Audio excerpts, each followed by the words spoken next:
Awol na polis, arestado matapos mamaril sa Angono, Rizal. Batay sa investigasyon, binastos umano ng suspect na si PO2 Jojo Apego ang kasamang arkitekto ng biktimang si Ronald Alolor Acer. Kinumpronto ng grupo ng biktima ang suspect na biglang namaril. Dead on the spot ang biktima. Sabi ng suspect, self-defense ang ginawa niya dahil balak daw siyang saktan ng biktima at kasama nito. Nahaharap siya sa patong-patong na kaso. Epekto ng andap o frost sa mga pananim, pinangangambahan ng mga magsasaka sa Atok Benguet. Kanina umaga na itala ang unang andap sa lugar matapos bumagsak sa 8 degrees Celsius ang temperatura. Nabalot na manipis na yelo ang mga pananim na posibleng magresulta ng pagkasira ng mga ito kapag di palaging nadiligan.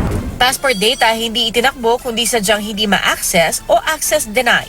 Ayon yan sa bagong pahayag ni Foreign Affairs Secretary Teddy Boy Locsin.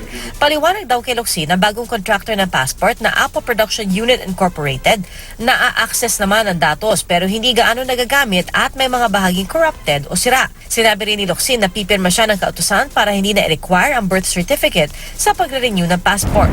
Sa Ayos ng Cotabato, bumaha ng beer matapos maaksidente ang isang truck. Kahon-kahong beer na karga nito ang nahulog sa kalsada. Bumigat tuloy ang daloy ng trapiko.